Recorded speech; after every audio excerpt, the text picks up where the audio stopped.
saya akan menjelaskan tentang teori pembelajaran pada matematika konstruksi, konsep matematika mengajar. Jadi, teori belajar matematika merupakan konsep atau pandangan para ahli tentang bagaimana seseorang mempelajari dan memahami matematika. Dalam proses pembelajaran, matematika tidak hanya dihafal melalui rumus, tetapi perlu dipahami konsepnya secara mendalam. Oleh karena itu, teori belajar membantu guru menentukan cara mengajar yang tepat agar siswa dapat membangun pemahaman matematika secara bertahap. Teori belajar matematika penting karena dapat menjadi dasar dalam merancang metode pembelajaran yang efektif. Dengan memahami teori belajar, guru dapat mengetahui bagaimana cara siswa berpikir, bagaimana siswa memahami konsep, serta strategi yang tepat agar pembelajaran matematika menjadi lebih mudah dipahami. Tanpa memahami teori belajar, proses pembelajaran matematika cenderung hanya berfokus pada hafalan rumus dan latihan soal tanpa pemahaman konsep yang kuat. Jadi, di sini saya akan menjelaskan dua teori belajar. Yang pertama, teori belajar konstruktivisme. Teori konstruktivisme menyatakan bahwa pengetahuan dibangun oleh siswa sendiri melalui pengalaman belajar. Dalam pembelajaran matematika, siswa itu tidak hanya menerima informasi dari guru, tetapi dia itu aktif menemukan konsep melalui kegiatan seperti diskusi, eksplorasi, pemecahan masalah, dan percobaan.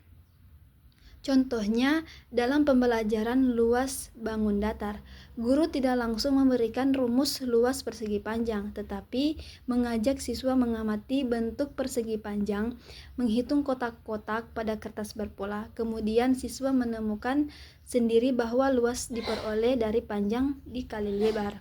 Dengan cara ini, siswa tidak hanya menghafal rumus, tetapi memahami bagaimana rumus tersebut terbentuk. Dan yang kedua, ada teori belajar Brunner atau discovery learning. Menurut Jerome Brunner, belajar akan lebih bermakna jika siswa menentukan sendiri konsep yang dipelajari. Brunner menjelaskan bahwa pembelajaran matematika dapat dilakukan melalui 3 tahap representasi, yaitu enaktif, yang dimana siswa belajar melalui aktivitas langsung atau benda yang konkret. Yang kedua, ikonik, siswa belajar melalui gambar atau visualisasi. Dan yang ketiga adalah simbolik, siswa menggunakan simbol atau rumus matematika.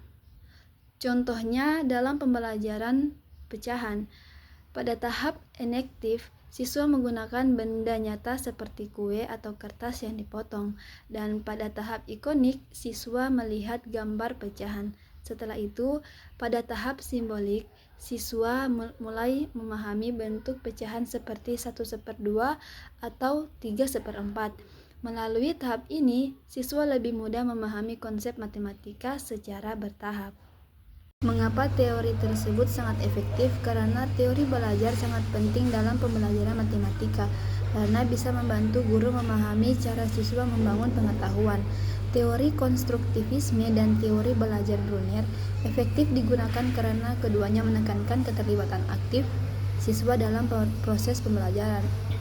Dengan menggunakan teori tersebut, siswa tidak hanya menghafal rumus, tetapi mampu memahami konsep matematika secara mendalam.